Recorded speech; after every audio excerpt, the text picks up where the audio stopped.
Arrin Sutliff creates site-specific and time-based work using plants, flowers, and digital media. Based in DC, Arrin is the owner of Tint Floral, which focuses on design for weddings and events. Informed by the season, she relies on local growers and nurseries for blooms and foliage. Welcome, Arrin, and with that, I'll hand it over to you. I'm just saying hello because I want to point out the really beautiful flowers that we have in season right now. Everything around me that's kind of like creeping into the frame, it's all local. I know not all of you are local because this is an online class, which is a beautiful thing. But in the DC, Virginia area, we have the Quonset cherry, we have nasturtiums blooming, we have peonies, the viburnum ranunculus, we have all these epic things. So really what I want to do with this class is make it really accessible. Like flower arranging doesn't have to be this big undertaking. It certainly can. Like I try to have a daily practice and I take it pretty seriously, but it can also just be cutting a few stems and bringing those into your house. So thank you for being here. And I hope you're having a wonderful morning and we'll get going. So I first want to talk about sourcing. So to arrange flowers, you first need to procure some. So there are a few different options. One is growing your own. And that doesn't have to be a big thing. That could be something in your backyard. That can be shrubs that are already there. I think if you do grow your own, if you want to actually start growing things that aren't already in your yard, think about something small. Like in the fall, you can plant a few bulbs and see how that goes. And just like focus on one thing at a time. You don't have to go from 0 to 100. Just try one flower, learn about that flower. And it can kind of like spur momentum. And I mean, you'll learn a lot just by growing that one flower. So maybe just grow one thing and use that. Another way, I really like to get flowers from the farmer's market. I always reference Alice Waters when I'm talking about this because in the Alice Waters simple, it's called like, what's the name of her book? The Art of Simple Cooking. The beginning of that book talks about how you go to the farmer's market and instead of going with a recipe, like I definitely am going to make like shakshuka. So I'm going to get tomatoes and then you go to market and like tomatoes aren't really in season. So the shakshuka, like maybe they're kind of on the greener side. It's just not peak tomato season. And so the dish just isn't going to be as good, even though you're following the recipe exactly. So when I try to source flowers, I'm thinking of whatever is in season. So I'm going to the market and I'm kind of just inspired by what's there. And I'm like getting to know my farmer. I'm asking them like, what is like peak right now? Like, what are you really enjoying? And they'll be able to kind of tell you, and you'll see everything there. And the farmers have the most amount of knowledge. And also like, if you're getting them at a store, you can't really talk to the grower. So it's cool to be able to talk to the grower, ask them about care, ask them about how to extend the vase life on that flower. Like the farmer will know everything about that flower. So I think that's a really good way. And then you could also, if you don't know farmers in your area, there's a website called slowflowers.com. And really, I think if you just go to your local market, like especially if you're in a city, I know everyone's probably not in a city, but if you go to your local farmers market, there probably will be a flower grower there, or one of the vegetable growers will know of a flower farmer. But if you're kind of at a loss and you can't find flowers that are local, go to slowflowers.com and they have a directory. You can put in your zip code and you can find farmers near you. And I even go to it sometimes. Like I know a ton of growers, like there have been so many growers pop up in the DC, Virginia, Maryland area over the past 6 years. And I feel like I know all of them, and then I'll go on this site and I'll find growers that are like within 30 minutes of me that I didn't even know about. So I use the site too. Another thing you can do is forage for flowers, and that on its own can be, I can spend a full class on foraging. And we're not going to do that today, but just be considerate if you are foraging. Maybe look at some practices. So I can't get super into foraging practices in this amount of time, but Grocery store is probably my least favorite way to source for flowers, and that's just because I never know where they're coming from. This isn't 100% of the case, but a lot of times flowers, I would say most of the times from what I know, most of the times flowers that are imported, because we can't have bugs from different areas coming into the country, they're pretty strict on what comes in and out. And so they do a post-harvest fungicidal dip on a lot of flowers. And it's a little bit different where food, if you were getting food from a different country, there are rules that they can only have a certain amount of pesticides. But flowers, because it's not consumption, that rule doesn't exist. And so if I am getting flowers from the grocery store, just because I don't know, I don't have that relationship with the farmer, I always wear gloves because they could have pesticides on them, and it's just, I don't know, I'm just not really into that. So that's why I don't love getting them from the grocery store, but it is really accessible. And so if you need to do that, just know that they may have some pesticide residue on them. So maybe wear gloves, and that's totally fine. Give me 1 second.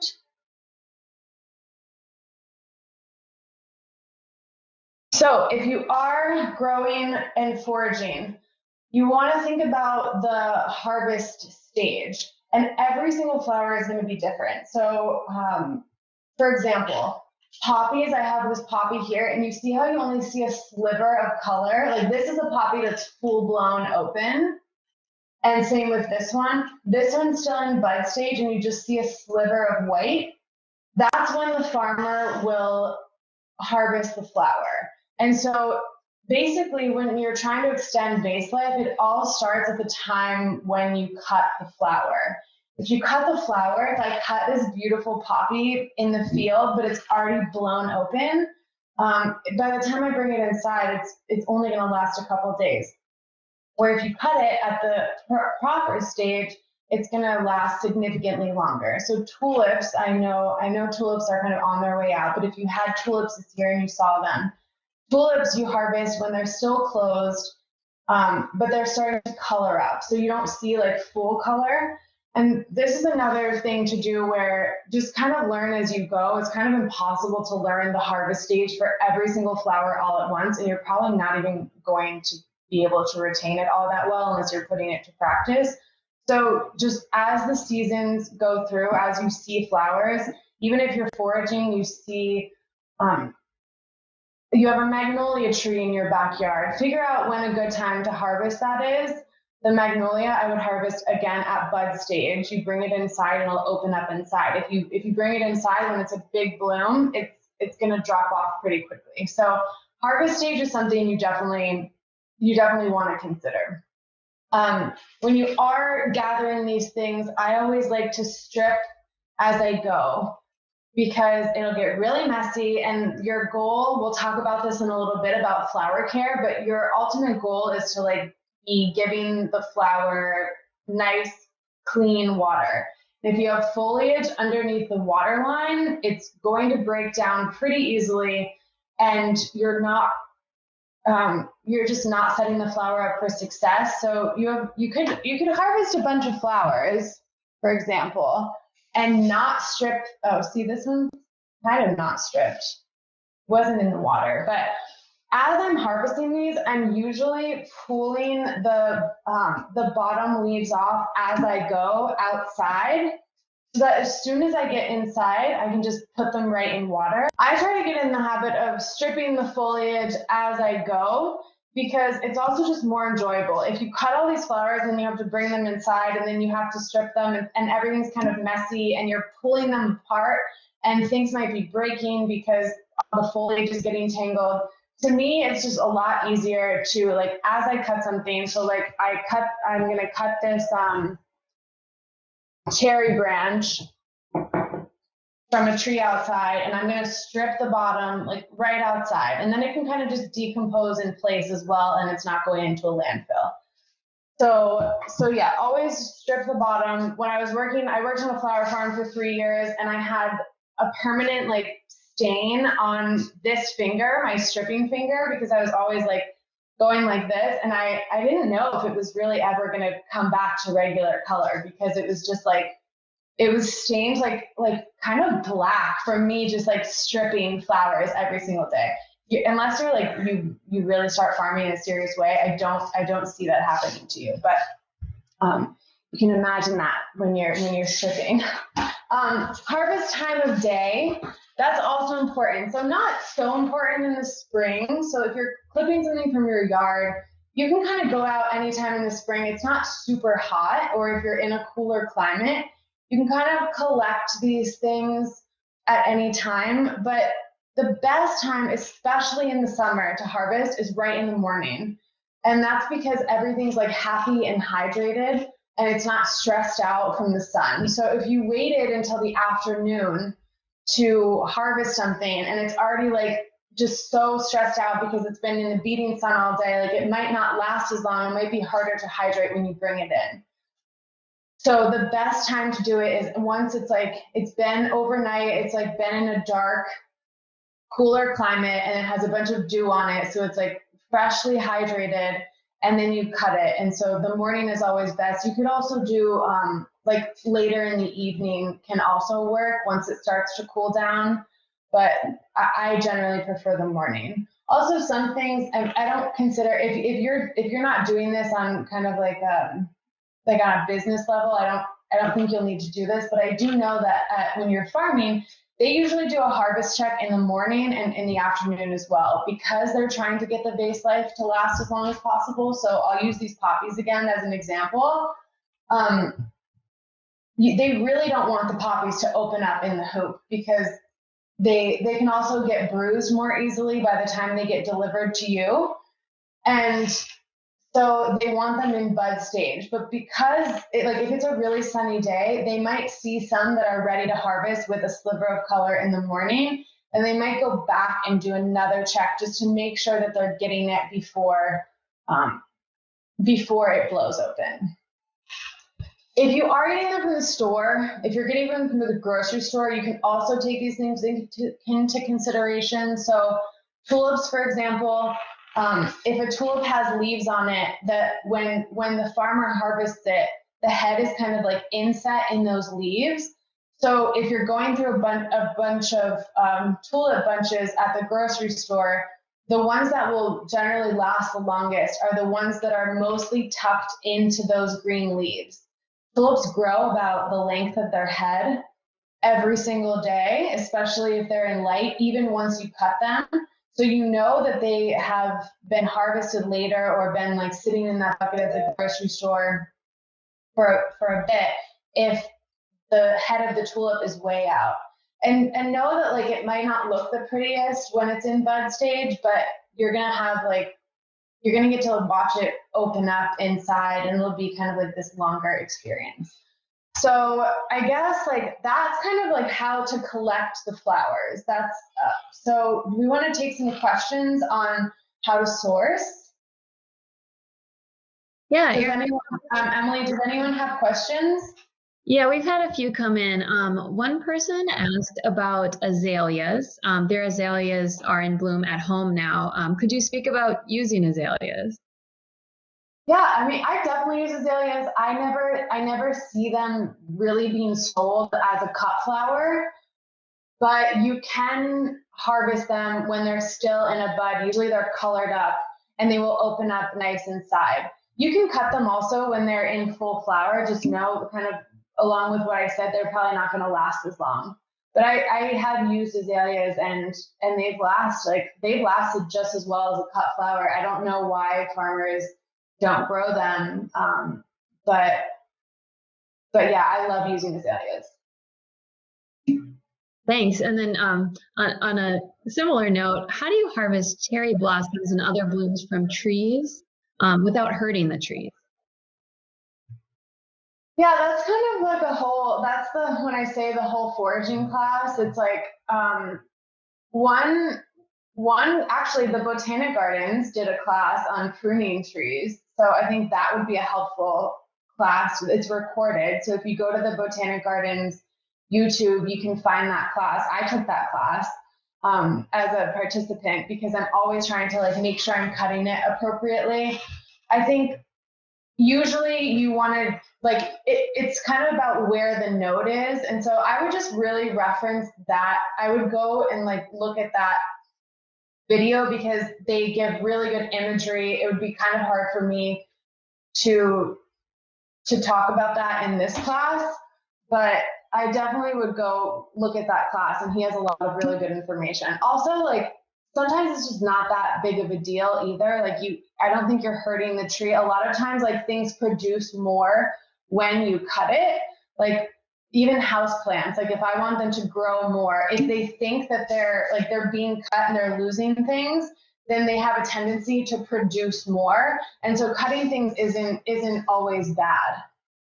But you obviously want to be considerate about like if it's in your yard, you want to choose a stem that maybe isn't so great. Like I forget the teacher now, this pruning class I'm talking about, he was talking about that he always prunes things that are kind of like low to the ground that just like don't look aesthetically pleasing. So I usually, if I am foraging or getting stuff from a yard, I look at the tree and I'm like, okay, this piece is kind of weird. It's like it's not as aesthetically pleasing as the others, but that doesn't mean it wouldn't work in an arrangement. So yeah, maybe I would select that branch instead. It's kind of like pruning.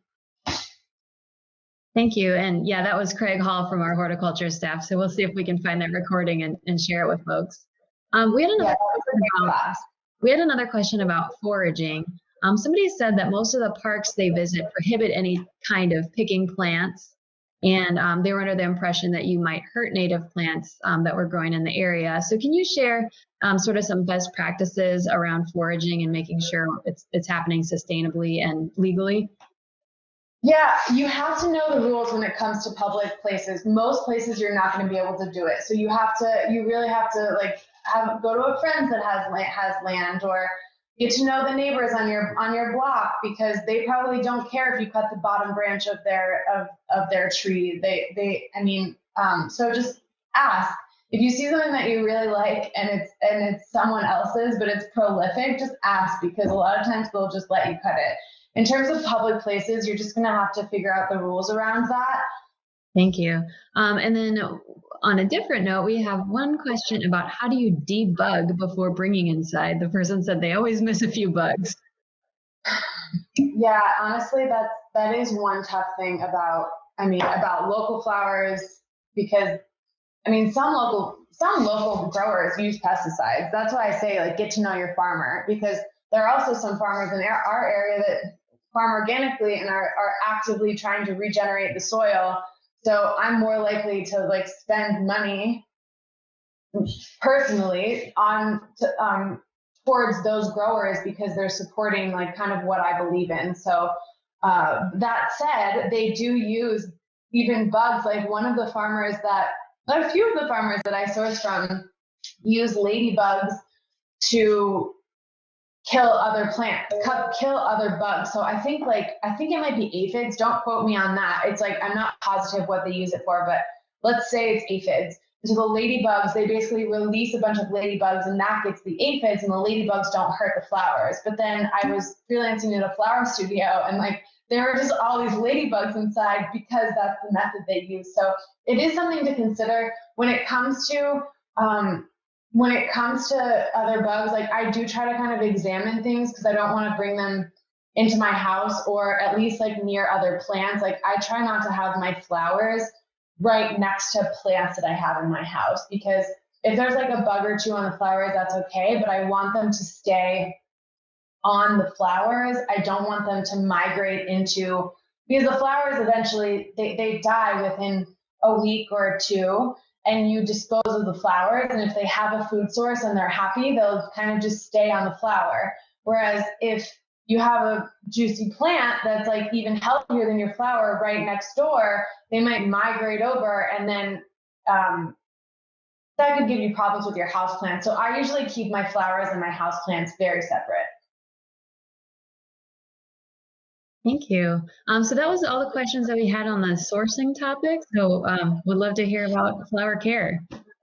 Okay, sweet. So this is kind of still when if you're foraging or growing, but also if you get them from the store, it's how do you cut them once you get them home and you're putting them in water. And there are a few different types of cuts. And so there's a blunt cut. There's a cut where you're kind of just going straight across. And you can see that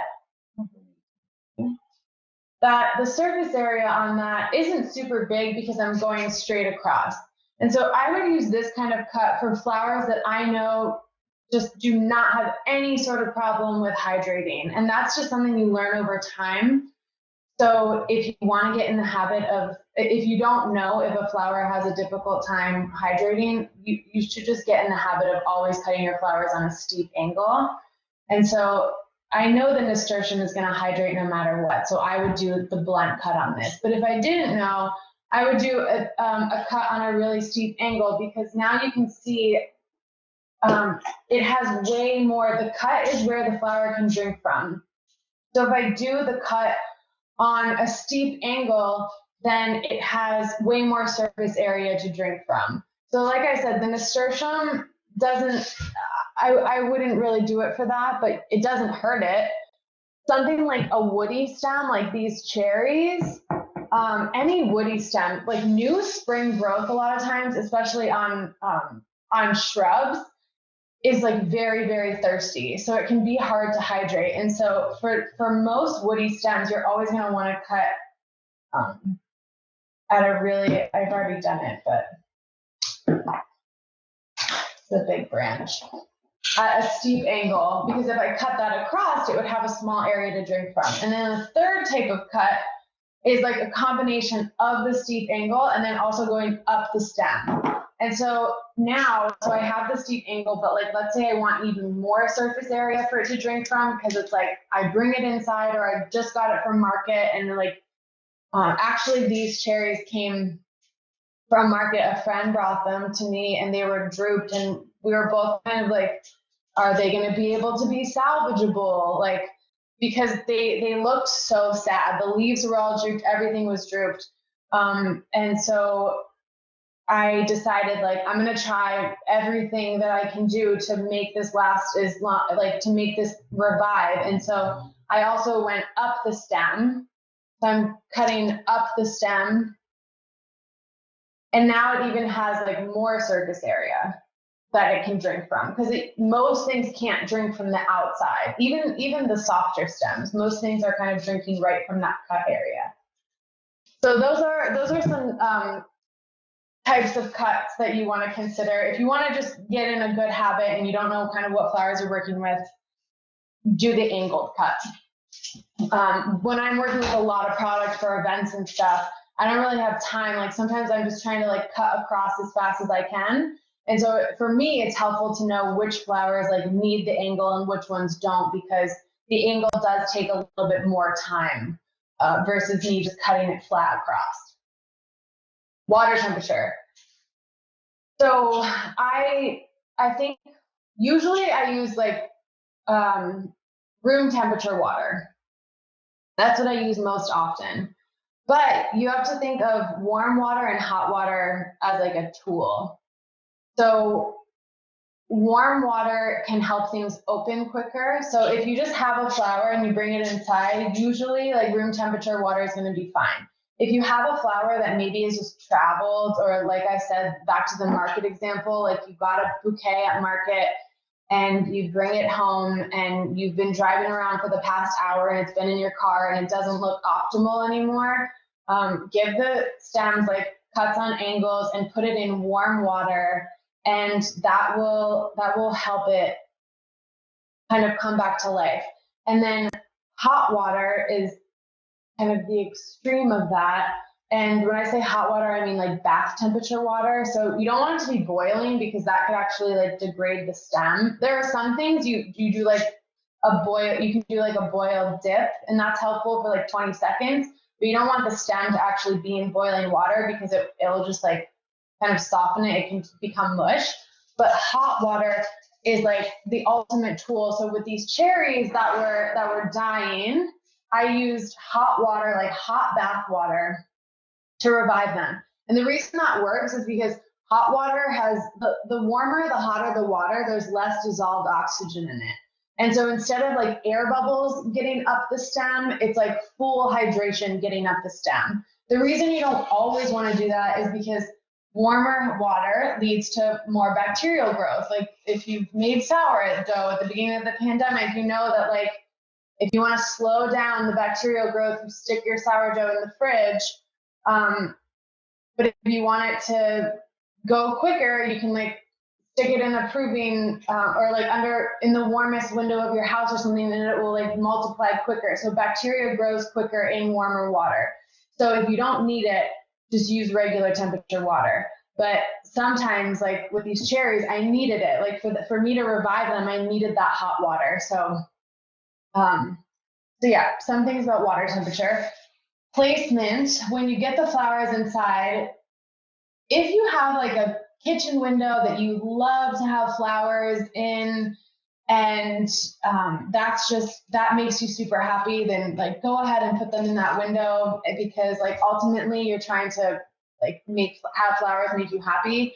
But they'll last a lot longer if they're in a place with less light and a cooler area. So for me, like I usually keep the flowers in my house in like out of direct sunlight. Like if it's winter, I keep them away from like a heater. You want them to be like in a cooler space and away from direct sunlight if possible. I think, yeah. Let me see if flower food is on here. Okay, I didn't put flower food on these bullet points, but I do want to talk about it. So flower food, I will be the first to admit I do not use it very often, but it is great. I'm kind of like I have a lot of flowers around because of what I do, so I'm kind of always going and like changing out the water and recutting my stems, and I'm kind of doing that a lot because I have a lot of buckets of flowers that I have to deal with every day. But if you feel like maybe you're not as good at like changing the water out every day and you just want to enjoy them and you have other things on your plate that you don't think you're going to change the water out like super frequently, flower food is really helpful. It's made up of 3 components. It's a little bit of bleach, and that is what keeps the water clean. So it's like an antimicrobial, so it'll help keep it clear, and the waters will have fresh water to drink. And then it has a little bit of sugar, and that's like the actual food because the flowers can no longer photosynthesize. So you're just giving it a little bit of food. And then you have a little bit of citric acid, and it changes the pH of the water a little bit, which helps with water uptake. So those are the components of flower food, and it is super helpful. I find that if I'm doing more like gestural pieces, like smaller pieces, there's way less stem degradation. Like if I'm doing something in a small bowl and only this much is in the stem, this much of the stem is in the water, I find that it lasts way longer. And so I like never ever would use, even if even if I didn't plan on changing out the water, I would really never use food in something this small. Also, like it usually drinks up all the water and I have to fill it, so it's kind of like changing the water anyway. But if you have flowers in like a big vase and you don't want to bother with them as much, the flower food is super helpful. And you can certainly like do like DIY versions of it. Like now you know the 3 components. If you don't keep flower food on hand, which I assume most of you don't, you can make those, you can kind of make it at home. But I would just recommend to try to use all 3 components or just a little bit of bleach. Because for example, if you use the sugar and then you don't use the bleach, it can cause bacterial growth. I know some people like to put like a teaspoon of sugar or something, and to me that's like a little, I personally wouldn't do that. But on that note too, with the water length, I really have been finding, and this is not something I like ever used to teach, but I really have been finding that things last a lot longer when there is less water. And I think it's because of that stem degradation. There's like less water that's kind of like making that stem degrade and the bacteria is growing. So if you know you're going to be good about kind of topping it off, maybe use less water. Emily, any questions on one more big thing. Recut the stems every time you replace the water. So they can callus over when you go to market and you come home and even if it's 15 minutes, the stems callus over. So before you put them in the water, you want to give them a fresh cut because that's where they're drinking from. Same goes for when you're changing out the water. When you're changing out the water and you're putting it in new water, even though these are in water, because it's stagnant, the stem ends are still kind of callusing over. So when I change out the water, I'm always gonna give the stems a fresh new cut. Okay, I think that's it. Emily? Yeah, a few questions. Do you have a rule of thumb for how often you should change cut flower water? Does it vary by the flower, or is there kind of a general rule that you follow? Yeah, so if you look at the water and you wouldn't be willing to drink it, it should be changed. So it's going to depend on those placement. Like if you have it by a sunny window, bacterial growth might be higher because it's warmer and it's breaking down a little bit more. So you might want to change it every day. If it's in a cooler place, maybe once every 3 days. But the more you change it and the more you recut the stems, that's going to have a big impact on vase life. I know it's hard, so if you would rather just enjoy the flowers and not worry about all that, that's fine too. But no, if you're struggling with vase life, that's going to help a lot. Thanks. And then someone else asked when you were talking about flower food and knowing the components, could you give the ratios of those ingredients that you would use?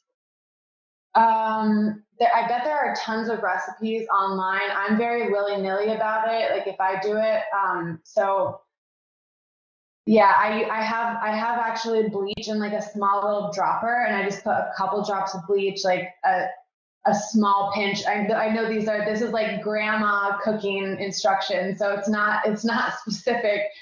Just like a pinch of sugar and then like a squeeze of lime or something. That's like what I might use, but I don't know the exact ratios. I bet you can find like true recipes online. Great, makes sense. Somebody asked if our cut flowers or plants start to grow roots, could you pot them up in soil? Totally.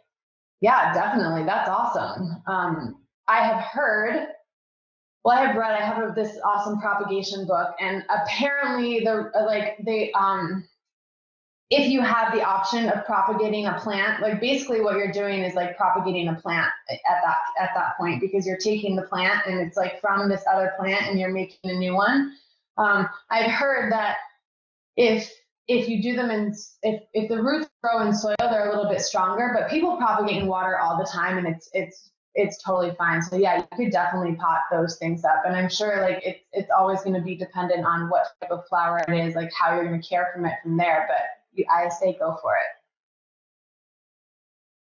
Thanks. And then you spoke about changing water. Someone else asked about how frequently to cut the stems of the flowers. Would that be just every time you change the water, or is there a different rule for that? Yeah, I would do it every time.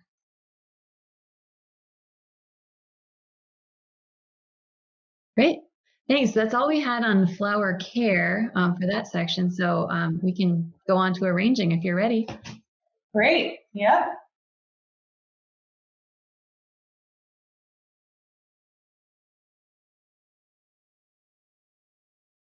Okay.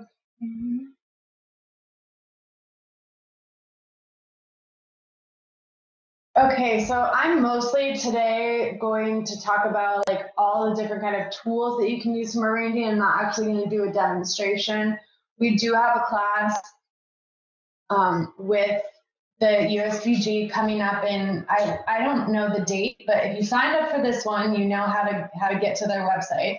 And we do have like a more design focused workshop if you want to join that. I also I've been trying to be really good about sharing like design tips on Instagram, like the Reels feature. So you could go there and like you could see a lot of like actual design tips that will always be seasonal just by the nature of me using seasonal flowers. But today I'm going to introduce a bunch of tools that you could use and why you might use them. So first of all, I'll talk about clippers, snips, whatever you want to call them. The worksheet that you all will get has a link to like the exact tools, like the brand names of these. So if you're interested in the brand names that I particularly use, you can find those.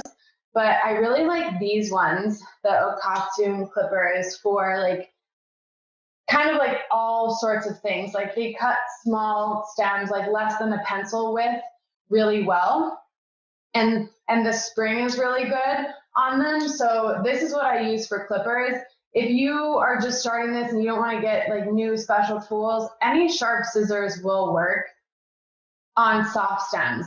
For woody stems, you really want to have, these are called bypass pruners, and these are just more heavy duty. And so I really love these for any woody stem. So like if I tried to cut that cherry branch that I showed you, like cutting up the stem, if I tried to cut that with these, like I would have probably damaged them. Like I have a bunch of these pairs where they don't close fully, and that's because like I've been out and I didn't have my bypass pruners on me, and I tried to cut like a thick woody stem and I damaged my pruners, my clippers. So the bypass pruners are much better for woody stems. Anything thicker than the size of a pencil, I would use the bypass pruners. You have a variety of vessels. Anything that holds water can be a vessel. Anything, like you can even, I have a like candle holders that I'll just flip upside down and use it as a vessel. And so the way that you do that, so if you have a tall vessel like this, you don't really need any sort of mechanic in it to make it work. It's just like, it's pretty straightforward. So if I put a stem in here, it's obviously gonna lean out to the side a little bit, but for the most part, it's gonna stay where I put it. But if I'm using a low bowl and I try to put this stem in, everything that I put in is going to go to the edge of the bowl. So it's just going to totally like flop out. So when you're using low vessels, you need mechanics in the vessel. I personally don't use foam. It's made up of like a bunch of microplastics, and they get into our waterways, and I'm just very anti flower foam. I don't think it's essential in design at all. And I think things actually look a lot more naturalistic and airy without it, because when you have the foam, you're really worried about like it's this big green block of foam and you're trying to like cover it up. And so sometimes you have to put design as a secondary thing that you're working towards, because the first thing you're really working towards is making sure you cover up the foam so people can't see the foam. So if you use these other mechanics, I think you're just kind of, once you get used to them, they're actually better anyway. But some of the mechanics that I might use in the bowl are, one being chicken wire. So if I were to use chicken wire setting this up, I would cut a piece that's about, this is a little small, honestly. I already had this piece cut, so I just used it, but I would probably cut it a little bit bigger. Usually I do like 1.5 times the size of the mouth of the bowl. And so that's really nice. And you just kind of crumple that up. And you do want to kind of just crumple it up. Like it doesn't have to be a really specific, it doesn't have to look nice, because you want the stem to be going through,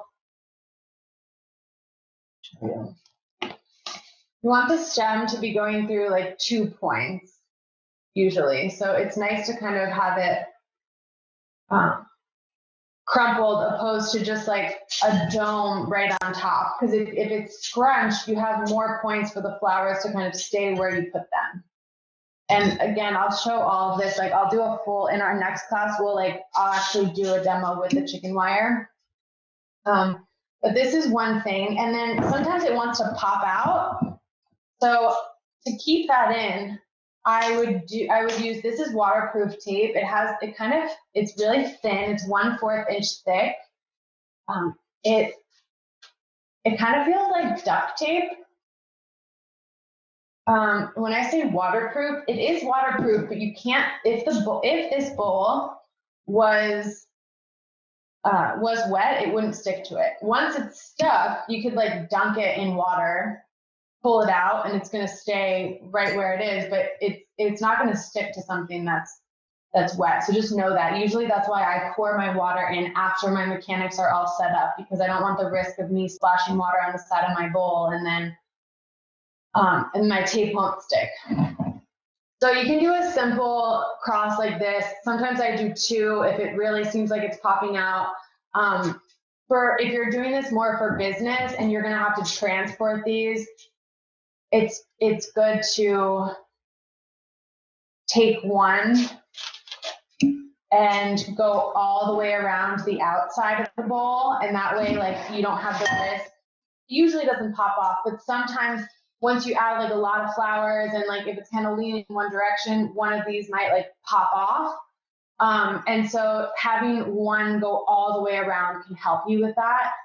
If you're doing it for home, I wouldn't go to that length. I honestly don't even usually go all the way around for event work, but it is like that extra like guarantee that the tape's not going to come off. So that's one way.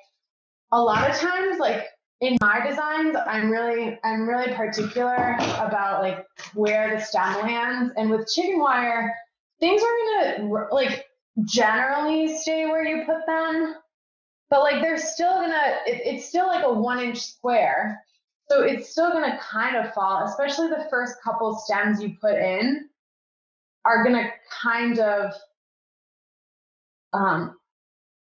fall where they may. You just have to be okay with that. Like just because you have the chicken wire in there doesn't mean it's going to stay exactly where you put it. See if I can show you. So usually I'm okay with like the first couple stems, like just knowing that they're going to move, like not being super attached. I can't even get it to kind of staying. So I'm usually fine with the first couple of stems. Like once you start to build a lattice plus the chicken wire, things will stay more where you put them. But if you want to be like extra about it, and this is what I do, I actually do a combination of the frog and the chicken wire. So in this case, the frog would be underneath. See if I can slip it in. My piece of chicken wire is also a little bit small, like I said, so that's why things aren't staying as because I have a little bit more of that dome that I was talking about than like a scrunched up ball. But if I have a mix of the chicken wire and the frog, then like those couple stems, the first couple stems will stay exactly where I put them. And then as I go on, if I want, everything doesn't have to go in the frog. So if I'm putting one out to the side, for example, this is just in the chicken wire. This isn't actually in the frog. And so it's still catching in the chicken wire, but it's not, they don't all need to go in the frog. But if you want to add like a couple, and if you have like a beautiful, like soft stem that you want to be really tall and high, and you have like a specific spot in your mind of where to put it, adding the frog in addition to the chicken wire is helpful. So another thing you can do if you don't have chicken wire on hand, and you're not interested in getting a whole roll of chicken wire, and you don't have a frog, and you're just kind of trying to like make do with what you have at home, you can just make a grid with tape. Oops, forgot that was in there. You can make a grid with tape on the top, and so I do have the waterproof tape for this. This also comes in clear, so you can get it in clear, but you can also just try using like Scotch tape that you have at your house, and like that, it'll probably work. So what I would do in this case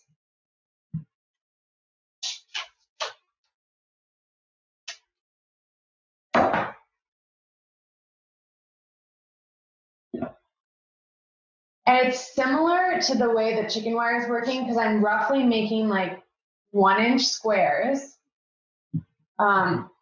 but with tape. So I'm like putting all the lines here, and then I'm gonna go the opposite way. I'm not gonna bore you with watching this whole thing, but I'll do a couple more just so you get an idea of what it will look like.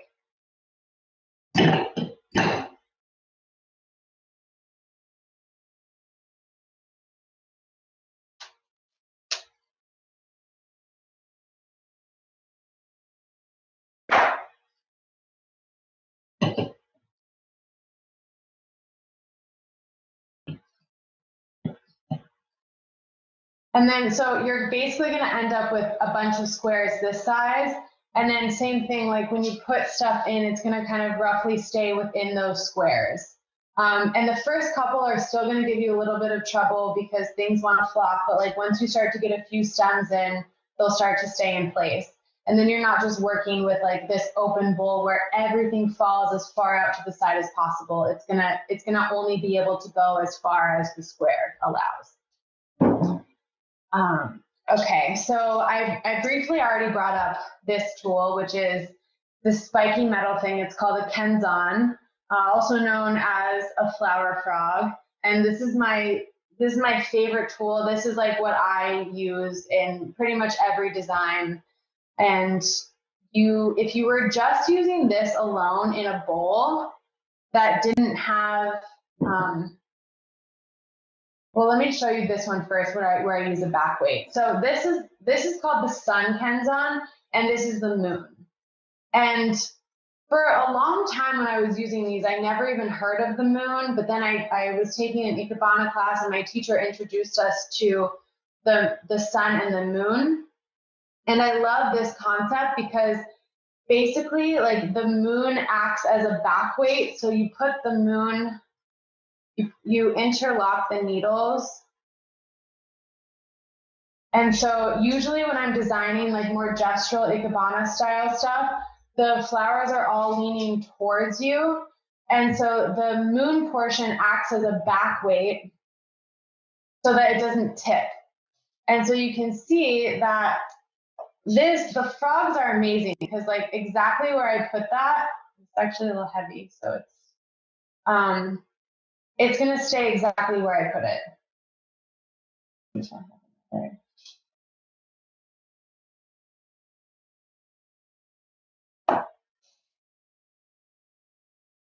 So this is an ultimate design tool, and you can use it, and you don't need a lot of stems. So if you are just cutting some stuff from your yard, if you're using this tool, you can make like really cool pieces with like maybe, I don't know. Usually if I'm collecting, I try to get like at least 10 stems. But even if you just have a couple stems, like you can make something look really nice, or just like bring in a flower that you really love to appreciate with the use of a frog. This isn't heavy right now, so if I took this back weight off, it's not going anywhere. But if I put one of these cherry branches in it, it's going to start to tip over. And so if I use that back weight, it'll stay in place. Another thing that you can do to keep it in place is use floral putty. This is called Sure Stick. And I like it in a roll. It also comes in like a block, but I think the roll is just easier to work with. And basically you just put that on the bottom and you press it down. I use a towel to press it down because you can't like put much pressure on like these really sharp needles. So I use a towel and I just like press it down for a few minutes, and I wait for it to like really like stick, like maybe 10 minutes or so before I actually design. So I make sure it's like cemented on there. So this bowl, for example, I don't really have room for a back weight in this little bowl. So I have a frog permanently puttied to this bowl just because I use this bowl all the time. If I wanted to get it off, I could use a hair dryer, or I could put it in the freezer and it kind of hardens, and then you can peel it off. With most things, like I would rather use the back weight because I don't have to deal with like trying to scrape the putty off. So if I had an option, if I have the space, I'm always going to use the back weight. But those are just a few things that you can use, like the frog, the tape grid, the chicken wire, the combination of the frog and the chicken wire, and that's going to give you just more control in your design. I can show you really, I'll open it up for questions so that you all can get those in before time ends. But this is more, I used, in this one I used chicken wire and a frog. And that's kind of the type of centerpiece we'll be doing in our next class. And then in this one, I just used a frog. And I actually, this Sunday, I will lead a class. It's like an open practice on this style of arranging. This is more of like gestural stuff. It's like, I don't know, maybe there are 12 stems in that piece. I'm not counting, so there might be more, but yeah, so you can kind of see what these tools can get me. And I'm not using foam, and the flowers are like staying in really intentional spots. So, questions? Okay, yes, we had a few questions. One was about tools and tools maintenance. And somebody asked, how do you keep your snips sharp? Do you have a process for sharpening them? I don't actually. I do. The only maintenance that I do on clippers are I do clean them with alcohol and just a rag, and I do that often because if a flower has a bacteria on it, talk about like vase life. If you're doing all these things to improve vase life, and then you're cutting this like end that it's drinking from with dirty clippers. So I try to clean my clippers with alcohol quite often, but I don't sharpen them. I've looked into it, and I actually found like a local person who does it, and I just plan on taking eventually taking all my clippers, like my basket of clippers, to him because he's the professional in that regard. I have a tough time like sharpening knives, which seems like most people can do that pretty well. Thanks. Do you have one tool that you absolutely can't live without for floral design? Definitely the frog. This is like, because I can take this, I don't need any vase at all. I can take this on like I take these on vacation. Because it's always weird, like if you take them out as a carry-on, because it's like a lot of spiky pins. So like, I don't know, that's kind of, I always get nervous I'm not going to get through, but I can cut a couple flowers from the yard of where I'm staying and have like something beautiful for the table. And I don't even need, I don't need a real vase. I don't need anything. I can just use a bowl, any bowl that you already have in your house, or like anything that holds a little bit of water. This is like, I mean, obviously you need some scissors to clip it, but to clip the flower off, but it's really like, this is my ultimate tool. Somebody asked, do you have any rules of thumb for combining colors or types of plants when you're arranging? Yeah, we'll talk about that in design. So for the more gestural pieces, to be honest, like I use those more as an experimental practice. So I kind of like go and get what I'm really attracted to and like play around and see what works. And maybe I'll bring some fruit into that and bring in different things just so I can play with color more. And it's more of like, I treat it more like an art practice. When I'm doing like event work and I need to have like a pretty particular palette, I usually try to not put more than 2 colors in an arrangement. So like if I go back to this this purple one, I think that like the hellebore was what I got first, and like the hellebore had a little bit of like green in the middle. Like I basically based the whole thing off of that one flower and tried to keep it like, tried to have a lot of variations of that color, but that's stylistically just my preference though. There are people that like love adding lots of color and it's really garden inspired, and my preference is to kind of like keep it to 1 or 2 colors. And then for the types of flowers, for this style of arrangement, I usually have like a line flower to create shape, which we won't have time to get into, but like some sort of texture to kind of have some volume, a focal flower, more medium flowers, and then like these accent flowers that are maybe like the nasturtium would be really good for that. Things with a lot of movement, a lot of character. Great, thanks, Arrin. And yes, Grace has shared the link to your future program, so we hope people will be able to join us for that. We are right at time, So I'll ask you one last question. Do you have a favorite local bloom for mid-spring that you're using right now? I mean, poppies. Yeah, poppies. They're if you're in the Northeast, poppies are happening and they'll be happening for a couple more weeks. And like the movement on the stems is just like phenomenal. It's not anything that you're really going to get from the grocery store, like these straight stems that ship well. It's just they're like very fun and quirky, and I love them. Excellent. Thank you so much. Thanks to all of our participants for joining us today and for your great questions. Thanks, Arrin, for this great presentation. We're always happy to have you. To learn more about our future online programs, please visit us at uspg.gov/online programs, and we can share the link to that so you can find out what we're up to next.